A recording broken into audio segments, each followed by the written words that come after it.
Dongeng Bahasa Indonesia. Si Cantik dan Sang Monster. Pada zaman dahulu kala di negeri yang jauh, hidup seorang saudagar kaya dan 3 anak perempuannya yang cantik. Yang ketiga merasa dia lebih cantik dan bijaksana dari yang lainnya, sehingga orang lain memanggilnya Cantik. Di saat bersamaan, saudara-saudaranya merasa iri dan jahat. Mereka lebih tertarik menghabiskan uang ayahnya.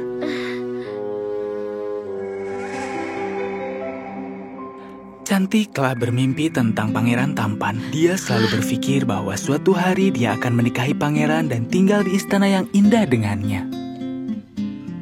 Semuanya bahagia di kehidupan Cantik seperti dalam mimpinya. Dan suatu hari takdirnya berubah. Karena badai yang besar, ayahnya kehilangan kapal dan juga semua uangnya. Sudah berakhir, sayang. Kita sudah tidak lagi kaya. Jangan khawatir, Ayah. Semuanya akan baik-baik saja. Kita akan mencari jalan keluarnya. Kau adalah hartaku. Aku bahagia bersama Ayah. Lalu, semua pelayan meninggalkan rumahnya karena pedagang itu bangkrut. Si Cantik sedang membereskan rumah. Di saat itu, kedua saudaranya terus mengeluh tentang bagaimana mereka hidup dalam kebangkrutan. Cantik selalu berdoa agar kebahagiaan kembali ke wajah ayahnya. Dan suatu hari, sang pedagang mendapat kabar bahwa salah satu kapalnya sedang berlayar menuju pelabuhan. Aku punya kabar baik. Salah satu kapalku sedang berlayar menuju pelabuhan. Kita tidak akan miskin lagi. Sekarang aku harus pergi ke pelabuhan. Coba katakan apa yang kalian inginkan. Aku ingin baju baru. Aku ingin perhiasan. Dan apa yang kau inginkan, anakku tersayang? Yang aku inginkan adalah Ayah kembali ke rumah dengan selamat. Kau manis sekali. Tapi kau harus memberitahu apa keinginanmu. Aku ingin bunga mawar. Tolong bawakan satu untukku. Tentu saja, anakku. Dengan catatan bahagia ini, sang pedagang pergi ke pelabuhan.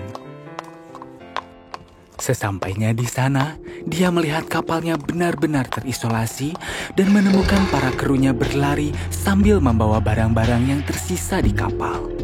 Sakit hati, sang pedagang mulai perjalanan kembali ke rumah. Dia melamun, sang pedagang tiba-tiba keluar dari jalan dan tersesat ke dalam hutan. Salju telah turun, seperti semua lautan berubah menjadi salju. Kudanya tidak dapat berjalan di atas salju tebal. Lalu dia membiarkannya istirahat di bawah pohon. Dari kejauhan, dia melihat cahaya terang dan menuju ke arah itu. Itu adalah istana yang sangat indah. Sesampainya di sana, gerbang yang terbuat dari emas yang berkilau terbuka. Itu terlihat sangat aneh karena tidak ada salju yang jatuh di dekat pohon-pohon jeruk. Oh, tempat yang indah sekali. Aku harus memasuki istana dan bertemu dengan raja istana ini. Sang pedagang berjalan memasuki aula besar. Sang pedagang menunggu dan melihat sekeliling dan mencari seseorang. Tapi setelah menunggu lama, tidak ada orang yang datang. Halo, apa ada seseorang di istana ini? Halo. Di sana ada meja makan dengan makanan lezat serta buah-buahan. Aku rasa harus makan duluan. Lalu aku akan berterima kasih atas semua ini siapapun itu. Dia makan dengan cepat sekali. Setelah selesai makan, dia pergi ke atas. Dia membuka pintu pertama dan melihat kamar dengan kasur yang rapi. Sepertinya aku berada di sini untuk mendapat keberuntungan. Sang pedagang membuka matanya untuk hari yang baru. Dia menemukan sepasang pakaian baru yang siap untuknya. Dia bersiap-siap dan kembali turun ke aula. Sarapan telah siap di atas meja. Susu, jus segar, dan roti. Dia makan untuk mengisi perutnya dan pergi. Halo, ada orang di sini? Terima kasih atas keramahannya. Kalian sangat baik sekali. Aku akan pergi sekarang. Sampai jumpa. Setelah dia keluar, dia melihat banyak sekali bunga mawar. Oh, bunga mawar. Baiklah, aku bisa membawa ini untuk anakku. Dia segera menghampiri taman dan memetik bunga mawar. Setelah dia memetik bunga mawar, ada sebuah suara raungan yang keras di belakangnya. Saat dia berbalik, dia berdiri di hadapan monster yang tinggi dengan mata yang merah, gigi, dan cakar yang setajam pisau. Siapa yang menyuruhmu memetik mawarku? Tidakkah cukup aku menjamu kau di istanaku? Inikah caramu berterima kasih? Penghinaanmu tidak akan aku biarkan. Tidak, ampuni aku, Raja yang pemurah. Aku pikir Tuhan yang baik hati yang memberikanku makanan dan pakaian tidak akan keberatan jika aku memetik setangkai bunga untuk anak perempuanku. Maafkan aku. Anak perempuan? Baiklah, aku mempunyai penawaran untukmu yang dapat menyelamatkan nyawamu.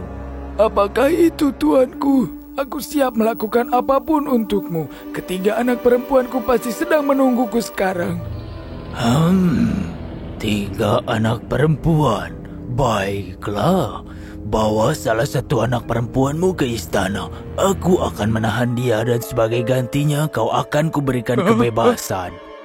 Aku janji, aku janji. Aku yakin salah satunya akan datang kepadamu. Bagus sekali. Aku akan memberimu kuda tercepatku dan aku beri waktu 1 bulan untuk kembali ke sini dengan anak perempuanmu. Jika dia datang, dia harus datang dengan rela. Tidak ada hal lain, aku akan memiliki dia. Jika kau tidak mau muncul dalam 1 bulan, aku akan mencarimu. Pergi sekarang dan ambil setangkai mawar untuk anakmu.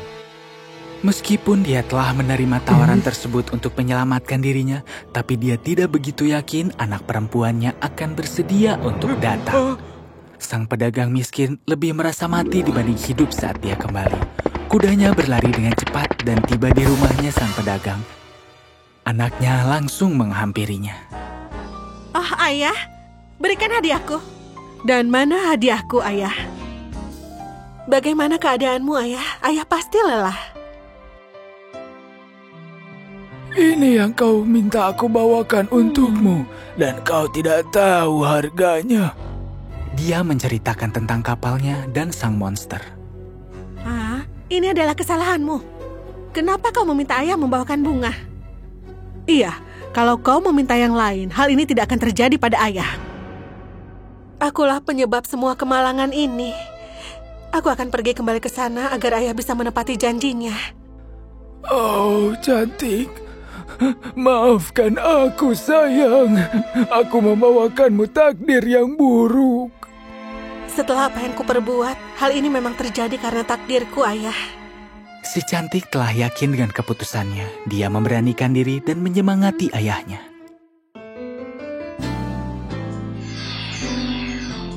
Pulang ke rumah, cantik. Jangan hancurkan hidupmu.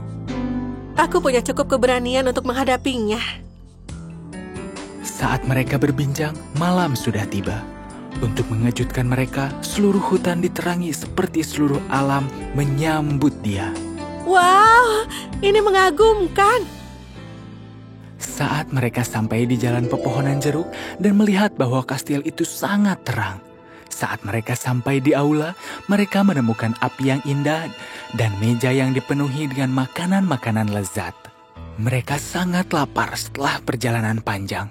Lalu mereka berdua mulai makan makanannya, tapi mereka kesulitan menghabiskan makanannya saat suara langkah kaki sang monster terdengar mendekati. Selamat siang, cantik. Selamat siang, Yang Mulia. Jadi, kau datang dengan rela? Iya. Maukah kau tinggal di sini saat ayahmu pergi? Iya. Kembali ke kudamu. Kau akan menemukan kuda lain terisi penuh dengan emas. Itu untukmu dan juga kedua anak perempuan.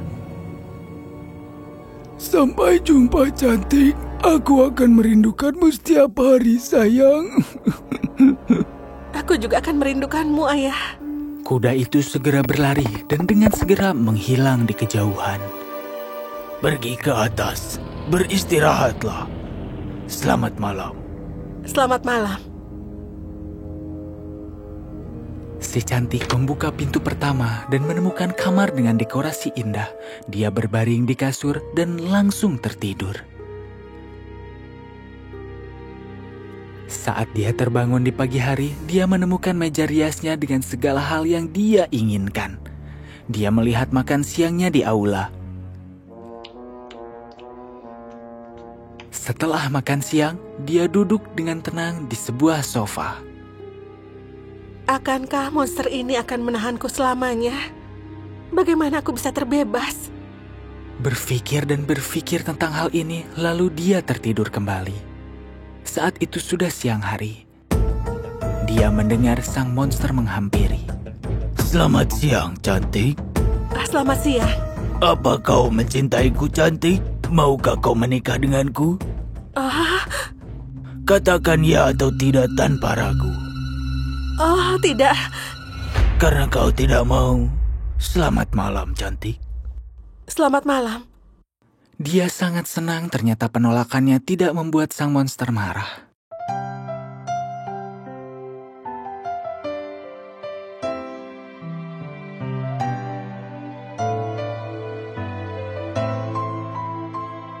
Setiap siang hari setelah makan, sang monster menghampiri dia dan selalu sebelum mengatakan selamat malam bertanya padanya.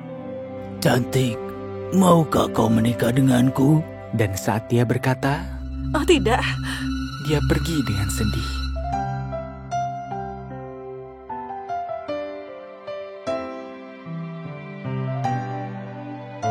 Setelah waktu berlalu, si cantik tidak lagi takut dengan sang monster sebab dia selalu baik padanya.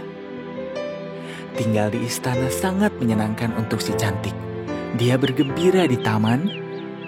Ada sebuah air mancur, pohon jeruk, pohon murad, dan burung-burung. Bahkan sang monster terkadang bermain piano untuk si cantik dan berbincang lama dengannya. Lalu semua berlalu untuk waktu yang lama. Sampai akhirnya, si cantik mulai memikirkan ayahnya dan saudara-saudaranya.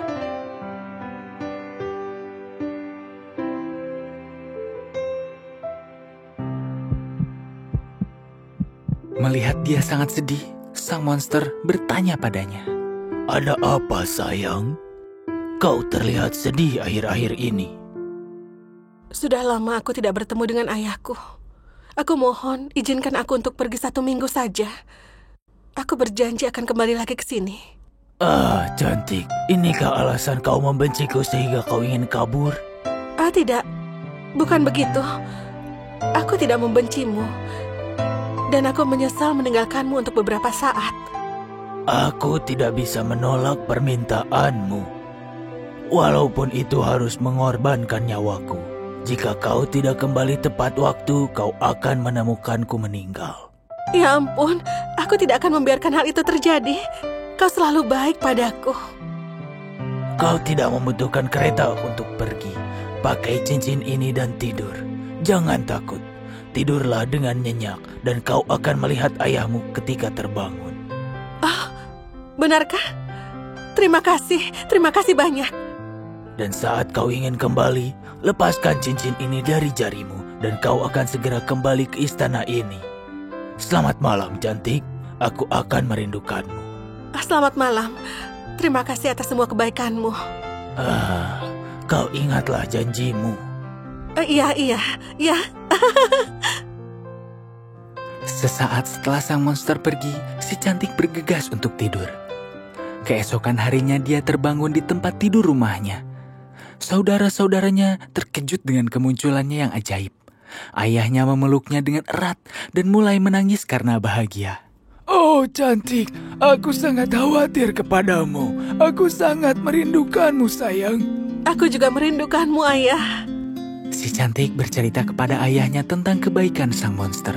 Setelah berpikir lama, dia menjawab, Kau bilang padaku bahwa sang monster mencintaimu tulus dan layak mendapatkan cintamu dan berterima kasih atas kelembutan dan kebaikannya. Ayah rasa kau harus melakukan apa yang dia inginkan, terlepas dari buruk rupanya. 1 minggu berlalu dan si cantik terlupa untuk kembali ke kastil. Sampai satu malam, dia bermimpi sang monster sedang terbaring di tanah, sekarat. Ya ampun! Si cantik sangat ketakutan dengan mimpinya itu. Lalu sebelum siang hari, dia berpamitan kepada ayahnya dan saudara-saudaranya. Segera setelah dia di tempat tidur, dia melepaskan cincinnya. Lalu dia tertidur dengan segera dan terbangun di istana sang monster di pagi hari. Dia bergegas ke tempat di mana dia melihat sang monster terbaring. Sang monster masih di sana dan tidak banyak bergerak. Ya ampun, apakah dia meninggal?